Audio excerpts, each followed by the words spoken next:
So the 2010s are finally coming to a close. Yep. You got any resolutions for 2020? Nope. I got one. Oh, yeah? Yeah. This year I'm actually going to finish what I started. Really see things through. Make sure the stuff on my plate actually gets cleared. Metaphorically speaking. So your resolution is resolution.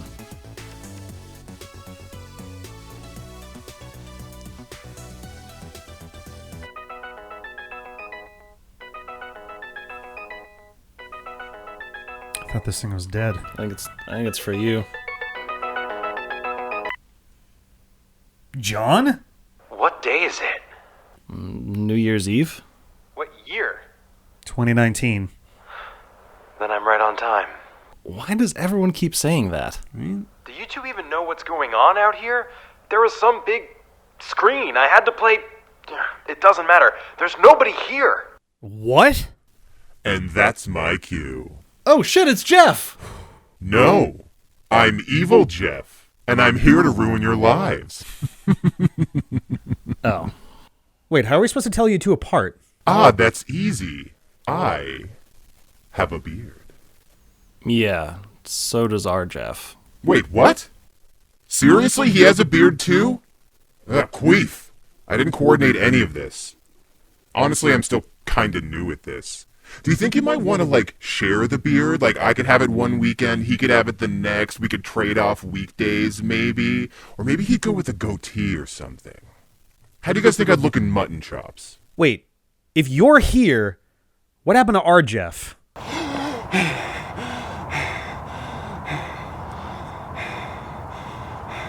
That is none of your business. Anyway, I heard you've been forced to watch a certain anime as a form of torture, I mean, by varying definitions of torture. I don't like it. You don't really watch it. I don't watch what I don't like. Guys, I read the three of us as being cool with the show, so let's just go with it, okay? Attention, please! Come on, I have to make a strong first impression here. And that is why you'll be watching yet another season of Megaman.exe Warrior. Are you fucking kidding me? There's more? And not only is it the same number of episodes as the previous season, the episodes are half as long. Okay, but that's half as much time as the last season. Yeah. And that was half as much as the time before, too. How long is this season, end to end? I don't know, 4.5 hours, something like that? Oh, that's not that bad. Yeah, well, don't tell him that.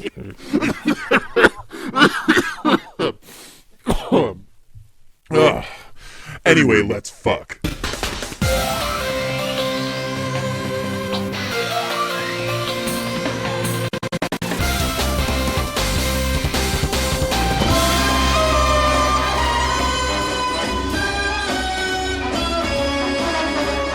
Oh boy, do we have an interesting one for you this time. This time we're looking at Megaman.exe Warrior Beast Plus, and the reason for the reuse of the name Beast is because about half of this season deals with the aftermath of the last season, called Beast, and the Gregar and Falzar forms of Mega Man will appear throughout.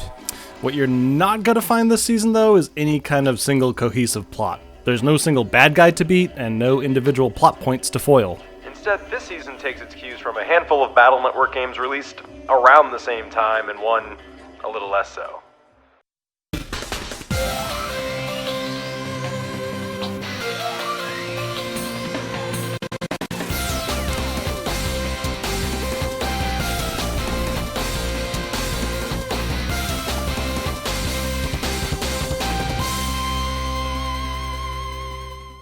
What the hell was that?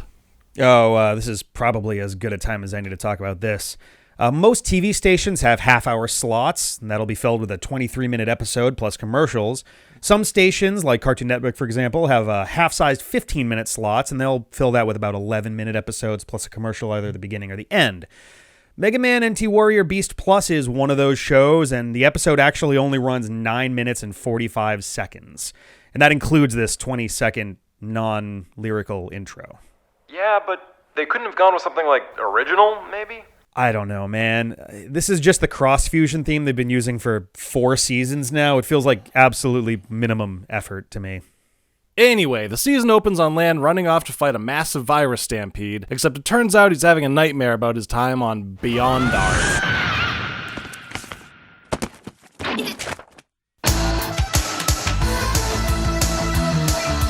Life seems to be getting on in Electopia, with Lan and Chaud both grateful to be back in their own world. Megaman is having a diagnostic scan after the battle with Super Psy-Beast, and it turns out he kept a small piece of the beast factor inside of him when he fused with Trill. He can't beast out just whenever, but Dr. Hikari loads the data onto 2 battle chips for Lan to use, effectively allowing Megaman to beast out just whenever.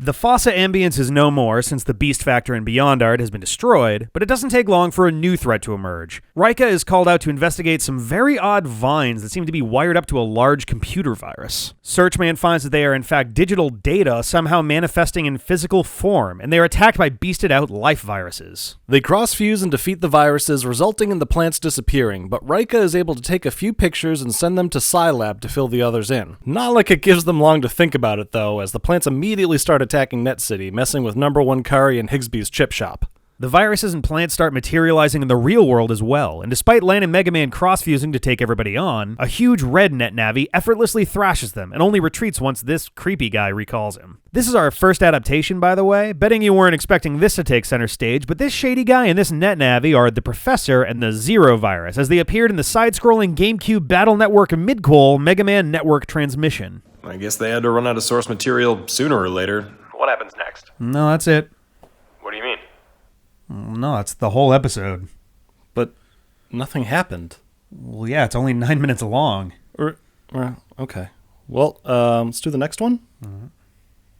So it turns out the Professor collected fragments of the Super Psy-Beast when it terrorized Lan's world and extracted its beast factor in order to rebuild it from scratch. He also refers to the beast-like viruses appearing in the real world as Zero viruses, which seem to be capable of phasing in even without the aid of a dimensional area. After dealing with another plant attack locking them in, Lan and Chaud split up, with Chaud cross-fusing with Proto Man to fight off the Zero virus in the real world, and Lan sending Mega Man in to square off against Zero in the cyber world. He actually manages to do some decent damage, but Zero releases thousands of viruses from the virus testing lab and unleashes them upon the city. In the next episode, Jesus Christ, these episodes are quick. Lan and Chaud find themselves defending the power plant from a Zero virus attack, but are soon called back to Scilab, where Zero was actually attacking. Mega Man and Proto Man cut through the viruses Zero calls out like butter, but he manages to steal data for the dimensional element and jacks out. Oh, good.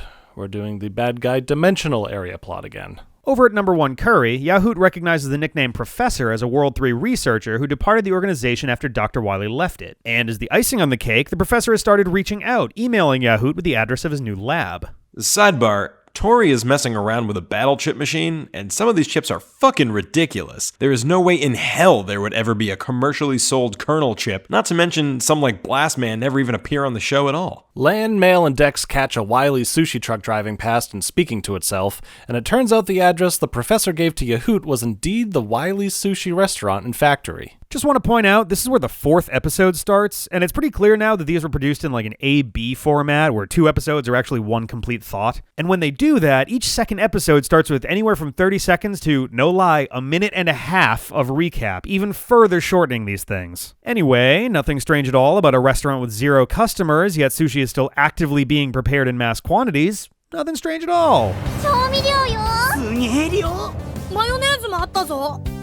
ロールものに使うのよ。呼んだ？メイルちゃん。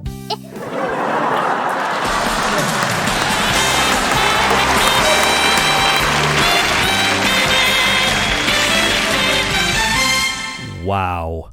And wait, the restaurant isn't even open yet, so why are they making sushi at all? This episode has more filler than a bad sushi roll. Ha ha ha. The Professor sees Mail and Dex snooping around, and then has the robots force-feed them sushi, like in a terrible porno. Oh yeah, and they also roll them into giant sushi rolls, and what the fuck is going on? Mega Man stops the conveyor belt before Dex gets sliced open, but they wind up going further into the factory where the Professor recognizes Lan at long last. Just want to point out here that when the Zero viruses attack, Lan cross-fuses with Mega Man, but Mail just doesn't bother. She does, however, come up with a super clever way to get out of this sticky situation.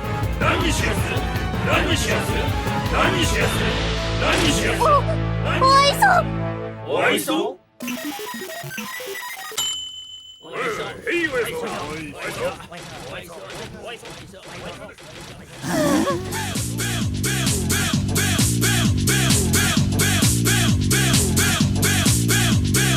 the episode ends with Lan coming across the reconstructed Super Psybeast. The professor is quick to refer to his Super Psybeast as Gregar, a combination of Gregar and Falzar. Fortunately for the heroes, Zero seems to take issue with the way the professor treats him, especially when he refers to him and the other viruses as nothing but tools to be used. Zero confronts Chaud cross-fused with Proto Man, and they cross swords, but Zero must have full hearts because his laser sword is keeping Chaud on the ropes. Lan, being the genius that he thinks he is, decides to start randomly pushing buttons on the console to try to stop the machine feeding Gregar, which instead just wakes it up and damages the containment unit. He then tries to use a program advanced to destroy it, which just damages the glass further because he's inside a glass tube. Lan, stop shooting the glass tube, Lan! As Lan and Chaud finally confront the professor together, Zero speaks for the first time, stating that he is not a simple tool and will move of his own free will. He also reveals to the others that despite looking like a Navi, he is indeed a virus. And so he leaves the professor to be captured until the resurrection machine proves so damaged that the professor is forced to release the unfinished Gregar. And then the episode ends, and the next starts with 20 seconds of flat boring credits and 90 seconds of recap. Hooray! So now, 2 minutes into a less than 10-minute show, Gregar releases electrical surges that destroy the Zero viruses, the professor's communication and control device, and even the hideout itself. Fortunately, Lan and Chaud escape and get Megaman and Proto Man to take on Gregar during its assault on Net City. Their attacks don't seem to do much until Megaman beasts out once to reveal Gregar's core, and again to destroy it, obliterating Gregar as a result. Zero watches over the battle, wishing he was a Navi instead of a virus, and that's the end of the first mini-arc.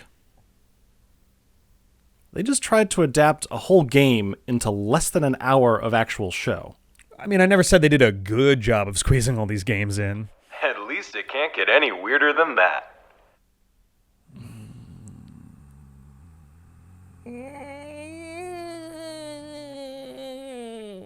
The next episode follows up on what happened to Captain Blackbeard and Yuika after they fell into the Fossa Ambience at the end of last season. They've been struggling to find a way to return to their own world and find themselves temporarily aligned with Bubble Man to hunt down the abandoned Copybot factory. They want to bring Dive Man and Circus Man into the real world, but Bubble Man wants to destroy all humans and create a world of Darkloids. Ew, what the hell are those? Oh, those are the Demon Deco dolls. They're modeled after Yai. They're horrifying. It turns out there's also been a rash of thefts of the product lately, and Yai wants Lan and Mail to track down the thieves. Which was easier than they could have anticipated since Blackbeard and Yuika did it, and they're literally also in the curry shop. Bubble Man sends a van to save them, but only has miniature copybots to work with, which results in this bit of comedic gold.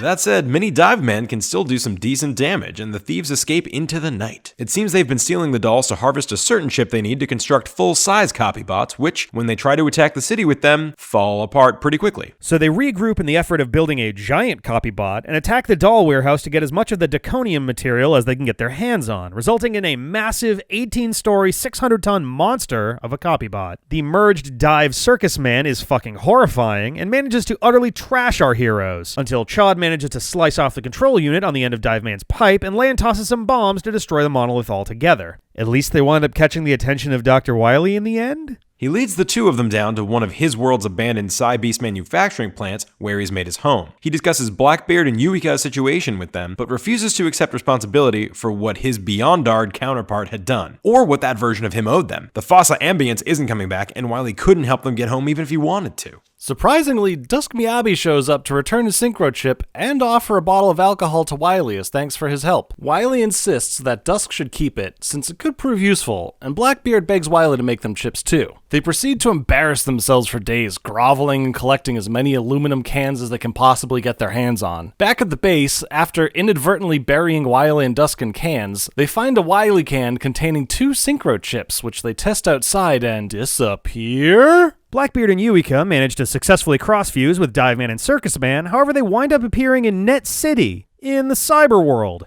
They try to figure out where they are, including blowing up Mill's living room with broken glass, and harassing Aquaman about where Lan's house is, even making Shuko mad when she thinks Aquaman is playing a prank instead of coming home. Dusk comes to find Lan and informs him that the chips Blackbeard and Yuika used were in fact reverse synchro chips, and incomplete at that. They need to be separated from their navies or they'll die as data. Luckily, Megaman and Shadow Man are able to help them fend off beast viruses until Wily is able to successfully jack them out, and he gets them a job at the Seaside Town Aquarium, promising he'll figure out some way to get them home. Alright, 2 arcs down. What's the next chunk about?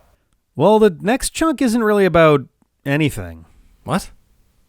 Well, the next 2 episodes are connected. So Count Zapp shows up at number 1 Curry, panicking because his wife Anne has been looking for him. He's out of money and she likes to spend it, so when the Count's heirloom electric guitar shatters, revealing a map of the Zapp family estate and its secret treasure, they, along with the Count's brother Gauss, all head for the heavily booby-trapped mansion and eventually reveal a large diamond, which Anne is all too happy to claim for herself. And that was 2 episodes. Well, after that, we get a pair of episodes where Moriarty and Mr. Press manage to dig their way from Beyondard into Lan's world, tilting a fucking skyscraper in the process, and seriously mess up the city chasing a coin a child has dropped. They do get points for showing Moriarty and Mr. Press coming to grips with the fact that they just can't summon their net navies in front of them like they could before, but they lose points immediately for having Mr. Famous repeatedly break the fourth wall to explain who these one-off characters were in the first place. They inadvertently lead their helper, an ultra-huge Met tool, into Lan's world, where its own power has caused it to lose its mind and rampage through the city. Moriarty and Mr. Press calm it down with a song that plays for the last 2.5 minutes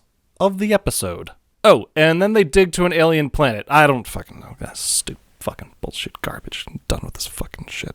The next 2 aren't even connected. Vic is a weatherman for DNN who gets fired for being awful at his job and decides to buy a mini copybot from Bubbleman to take his revenge. Oh my god, Bubbleman is homeless. However, the mini copybot's abilities are drastically reduced, so Element Man can't do anything dramatic in the real world. Vic tries to plug him into the pool control tower, but Lan and Mega Man defeat him, so he takes his own life.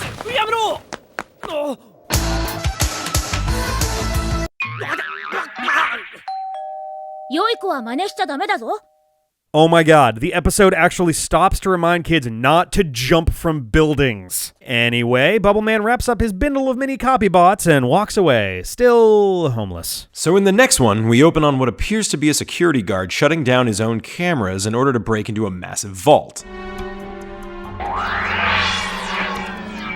ついに手に入れたぞ金庫の解除コードこれで俺たちは大金持ちだシステムへの不法侵入およびデータの不正取得誰だネットナビ処罰法において判決80年 What's wrong, boys? 何か間違えている? Well, yeah, I don't know what they're saying. What happened to the subtitles? What do you mean subtitles? There are no subtitles. There were literally subtitles like 20 seconds ago. Oh, shit. They're not done yet. What?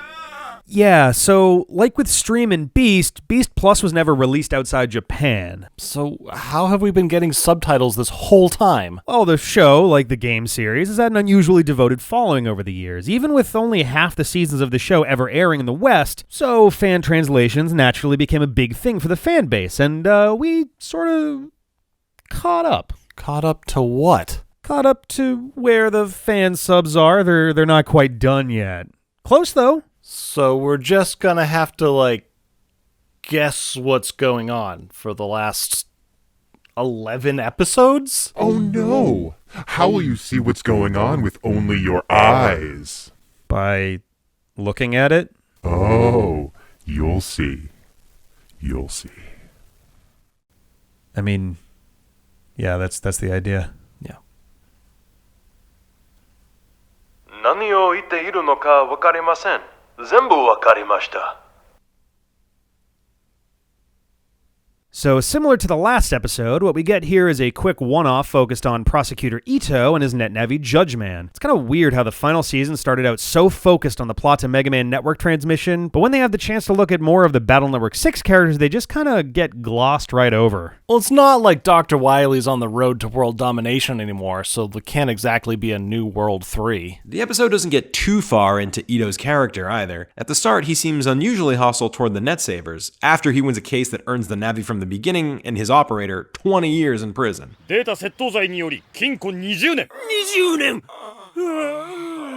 Nijunen. It's about all the Japanese I've got in me. It's all downhill from here. The following day, Ito causes chaos in the city when his frustrations with the basic minutia of city life result in him sending Judge Man to deal with it. At first, it's just a vending machine he makes overflow, but soon enough he's hacking plate compactors and garden hoses, and even causing a number of car crashes. It's a big fucking mess. He even has Gutsman detained after eating a super spicy bowl of curry served to him by Dex. Megaman and Protoman have been following the trail of Havoc throughout the city, and eventually catch up to Judge Man and fight.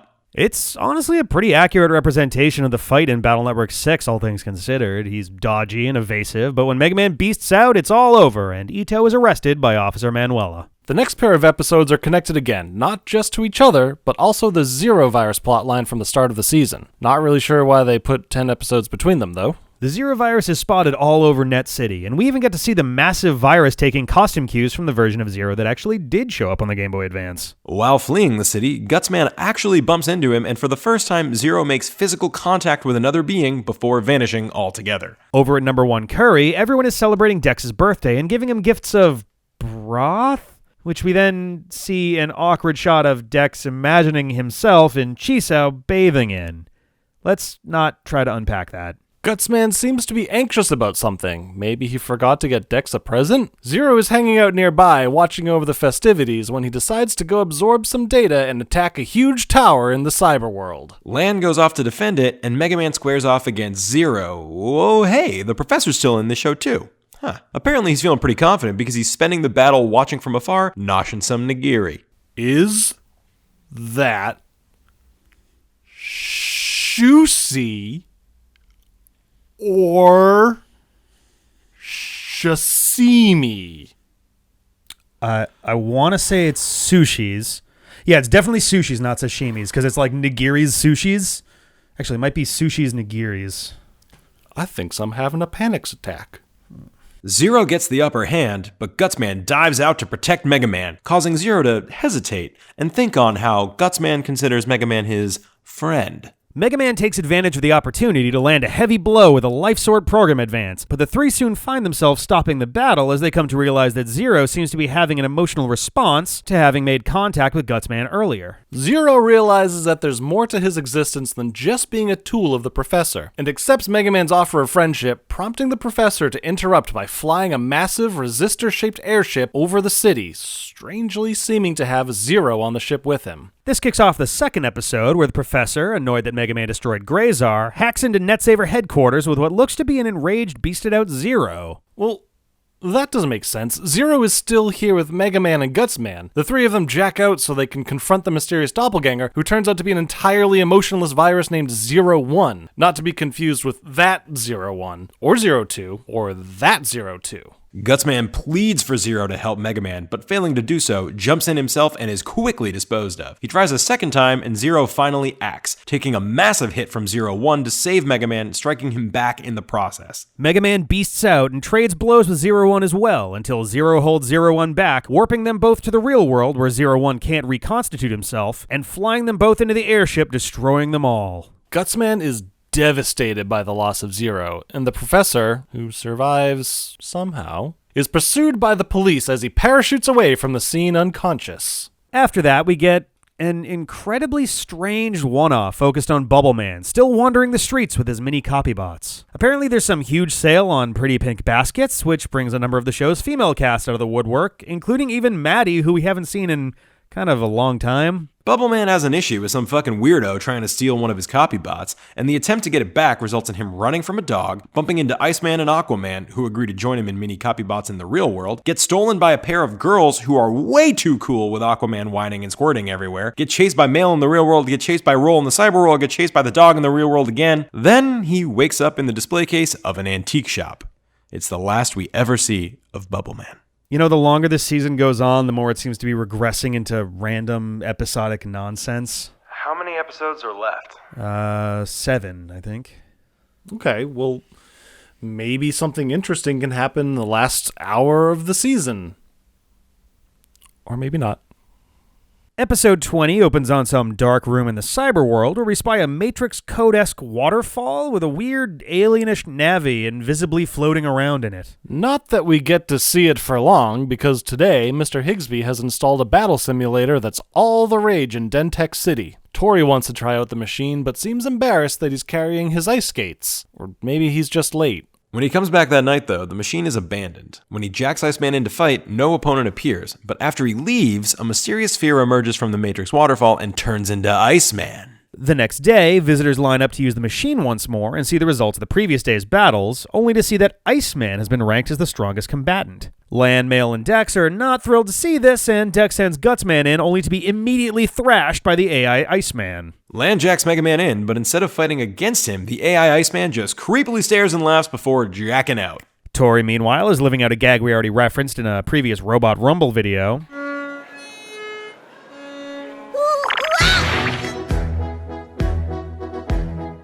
Can you hear my heartbeat? Tired of feeling never enough. Tori heads to the battle machine again, where Iceman is confronted by a fucking psychotic AI Iceman. He grabs Higsby to come see, and even Lan is called to the scene by the Net Savers. But after Megaman shows up, the AI Iceman turns out to be Fireman? But Mr. Match is nowhere to be seen. So Lan has Megaman transform into Aqua Beast to destroy the weird program, and Tori finally joins the others at the battle machine during the day, only for Iceman to get fucking stomped. Bit of a downer ending there. The next one opens on a magic show featuring a Navi named Hatman and his operator, Mr. Hat. We have a lot to learn today. We sure do, Mr. Hat. I guess Magic Man was too busy being an actual wizard. Doesn't seem to be stopping his son Shuichi from performing some pretty damn impressive tricks, exploding buildings and cars with tons and tons of flowers. The Net Savers interrogate Mr. Hat over the incident, presumably recognizing that Hatman was somehow related to it all. But Mr. Hat and Hatman both seem to be entirely unaware of what's been happening throughout the city. After his dad says he doesn't have time to practice magic with him, Shuichi finds himself being hypnotized by Hatman into causing destruction and chaos once more. When Lan and Chaud jack Megaman and Protoman in to confront the rampaging Hatman, who shows up to help them but Hatman? Wait, there's two of them? Megaman and Hatman destroy the fake Hatman, and Shuichi and his dad make up, but what? What the hell is going on? This is getting real weird. Maybe we can bring things back to normal as Lan calls Rika to say hello to his friend in Sharo and eat a plate of boobs. Rika respects women and doesn't appreciate that. The Sharo virus defending system is being tested, and Rika jacks Searchman in to take a look around. However, when he is transported to the main site, Searchman is attacked by Navis that look like Roll and Gutsman and Iceman and Glide, and even Megaman and Protoman. Rika tries to contact Lan to find out what's going on, but Megaman answers the phone, allowing Rika to realize that the one Searchman is fighting is a fake. Now, what's really strange is that the fake Megaman and Protoman are able to get outside into the real world without the aid of the Zero Virus Aura Dimensional Area. That is definitely not normal. The Sharo dimensional area is activated, and Rika cross-fuses with Searchman to fight, barely able to defend himself against the onslaught of fakes. After his gun is cut in half, he manages to land a single blow on both his assailants with a sword attack, with even just this minor damage apparently being enough to disintegrate them entirely. As the episode draws to a close, we see a strange, creepy, pale Navi by the Matrix waterfalls. What is the deal with this guy? Oh! What? Okay, this might take a second to explain. So, 8 episodes this season were an adaptation of Mega Man Network Transmission, and then another 10 were an adaptation of Mega Man Battle Network 6. We got to see their characters. 7 of them are actually an adaptation of a Japanese-only mobile game called Phantom of Network. Well, that's 25. Oh, the Bubble Man episode is just filler. It doesn't really count.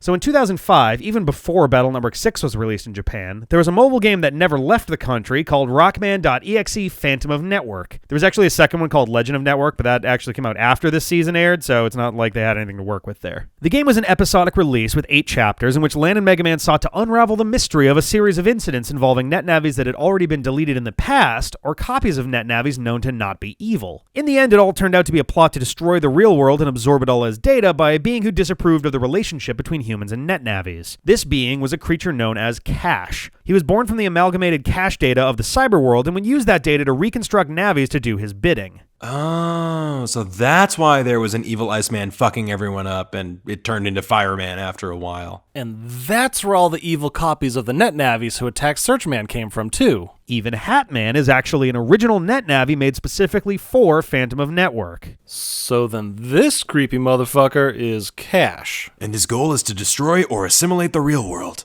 whichever comes first. Exactly. How do you even learn about this stuff? Oh, well, I mean, it started back in I don't care. Okay. A two-parter is up next, and there seems to be some serious unrest in both the real world and the cyber world. There's an increase in police presence in Net City, and NetNavis are apparently not required to show identification before entering certain areas, presumably to better distinguish actual NetNavis with operators from phantom Navis operating on their own. Mail quickly provides Roll's ID, but with Dex taking a nap, Gutsman finds himself detained on suspicion of being a phantom Navi. This is grim. Things quickly get a lot worse when Phantom Metal Man attacks some of the police navies in the cyber world, then jacks out into the real world to do some serious damage to Dentex City. Lan tries to get a hold of Tamako, but she's busy being flaunted by the animators in a needless hot spring shot and can't help. Phantom Thunderman appears in the real world as well, with Chaud taking him on, and Raoul is likewise busy just hanging out with the real Thunderman. The silver lining to all this is the Phantom data seems incredibly unstable and just collapses on itself the moment it takes any kind of damage at all. The situation in Net City seems to be getting worse, as a weird blue Navi sends a pulse throughout the cyberworld that fries all communications, preventing any Net Navis from getting in or getting out. Oh, that's Cash's creation, Jamming Man, by the way. Poor little Aquaman is terrified of what's going on, and a police Navi seems to suddenly be deleted without warning. With all communications to the outside world shut down, any significant damage to a Net Navi could mean instant, permanent deletion. Panic sets in, and fights break out over who might be a Phantom Navi in disguise, with one of the police Navis taking aim to delete a civilian in front of everyone. I guess we're all ignoring the clearly evil fake Gutsman right there. Roll tries to protect the Navi being accused, but finds herself accused in turn. Gutsman then tries to protect her, resulting in the cop shooting wildly into the crowd, ultimately hitting Roll with one of his blasts. While all this is going on, Mr. Famous has located Jamming Man and discovers that because his jamming signal is coming through as a pulse wave, there is a very tiny window where the disruption gives way and might allow a successful transmission to take place. So, Lan, Chaud, and Rika set up and jack their Net Navis in at the exact moment for them to get through, knowing Megaman, Protoman, and Searchman will be entirely on their own once they're inside. Luckily, Jamming Man is taken out almost instantly by Protoman, lifting the signal and allowing Roll to jack out into Mail's pet before her data vanishes altogether. All is not well, however, as a massive portal opens up next to the Navis, where Cash introduces itself and consumes the Navis in an enormous wave of light. This is too much. Like, this season spends 19 episodes bouncing between random one-offs and other random adaptations, but they're over in a heartbeat, and then all of a sudden, at the end, it tries to pull a finale out of its ass? Yeah. I'm gonna be honest, this doesn't really feel earned. The next episode opens on Lan taking a sweet time getting out of bed, as usual. His mom comes to wake him up, and they have breakfast with Dr. Hikari before Lan meets up with Mail and Dex to walk to school. They even run into Ms. Mari and Mesa along the way. Wait, why is Iris in class with them? Isn't she supposed to be dead? And a robot? She seems almost like a normal girl here. Something is definitely off about this. Even Lan seems to be noticing, as Tori and Yai join them to hang out after school. Also, the animation quality takes a huge step up beyond the already impressive level the rest of the season's been at. It's really nice. Cell phones in particular seem to be drawing Lan's attention the most, but when he can't shake that strange feeling, he heads to Higsby's shop, where he asks him about battle chips, to which Higsby replies that he has no idea what he's talking about. See, for the first few minutes of the episode, something you might notice is that absolutely no one uses or even references cyberworld technology. And as Lan starts to remember, his PET begins to materialize on his desk back home. As he races back home and tries to reach out to it, some kind of force field knocks him back, and he phases through the floor of his bedroom into the living room where his parents' faces have been replaced with Jamming Man. And outside, everyone is Jamming Man! Jesus Christ! The world starts going apeshit. Everything is phasing through everything, and as Mega Man finally manages to call to Lan, his entire world suddenly vanishes, revealing him trapped inside some red hellscape that used to be his home. Cash suddenly becomes massive and starts absorbing the data of the entire world. Lan just fucking disintegrates before our eyes, and so too in time does everyone else on the planet, including some characters we haven't seen in ages, like Cross Fusion team members Tesla, Charlie, Jasmine, and Firefox. Once Cash has successfully assimilated the world, we get a peek inside this new universe where everyone's been transformed into hollow foiled trading cards? Lan gets turned into one as well after he tries to save Mail, and the last three to go are Proto Man, Search Man, and finally, even Mega Man.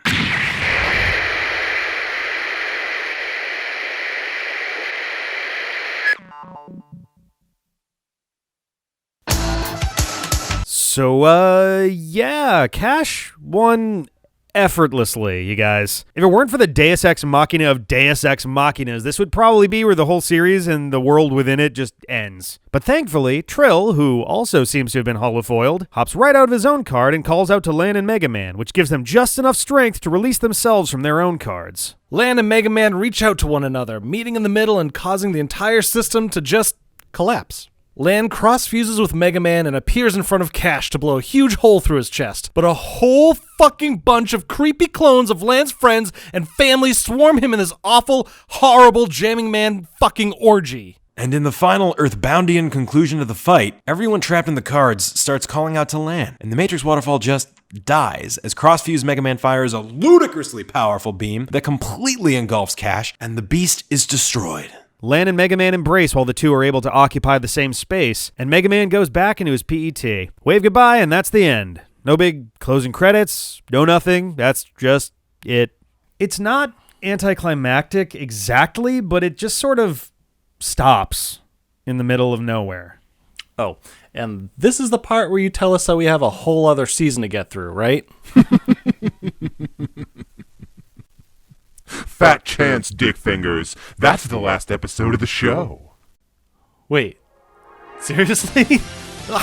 Hell yeah, we did it, guys! Yeah. Man, it's so weird to think the whole show is over. Mega Man NT Warrior has to be one of the strangest TV experiences I've ever had. And not just because by now I've watched about 80 hours of it. The first two seasons tried really hard to be straight adaptations of the first three games as best they could. And while it was hit or miss at times, it was still a faithful enough adaptation and a decent enough show. The third and fourth seasons were where things really took off, though. Access and Stream formed an insane 100-episode arc that took inspiration from Battle Network 4 and 5 and crafted a brand new story out of it, turning a very Lan and Mega Man-centric franchise into an ensemble cast experience with the fate of time itself at stake. The fifth and sixth seasons seemed to try to swing back to the middle, somewhere in between the two. It certainly took elements from Battle Network 6, along with Network Transmission and Phantom of Network, but there was still a decent amount of original thought going into them, especially in regard to the concept of Beyondard. And that is Mega Man NT Warrior. It's kind of a shame the series only aired 3 seasons in the West, especially given the great Access Stream arc gets cut in half entirely, but it was a really amazing show and a piece of video game adaptation that I don't know if we're ever going to see the likes of it again. The show clearly had its ups and downs, but it managed to go out on a pretty high note, delivering a relatively satisfying story for a video game anime. Ikutsu kawamata nihongo desu ka? In the end, it wasn't shit. Damn! You've narrowly avoided my devious plot. To make us watch a TV show? Ugh! Just you wait until I talk to my boss about this. He's, you know, we have so many good plots and plans, and you guys, you don't even know. Like, if you knew, oh yeah, but you don't actually know. You have no idea. I just wait, 'cause my boss is coming, and he's just, the plans that are gonna happen are just really good. So, what do we do now? There's no more NT Warrior, right? I mean, I guess so, but... Oh, you know what? We could watch a Cartoon Network show. It's all about a boy and his robot buddy, and they transform into Mega Man to fight. It's nuts. Gotta go. Oh, well, that was abrupt. Yeah, weird.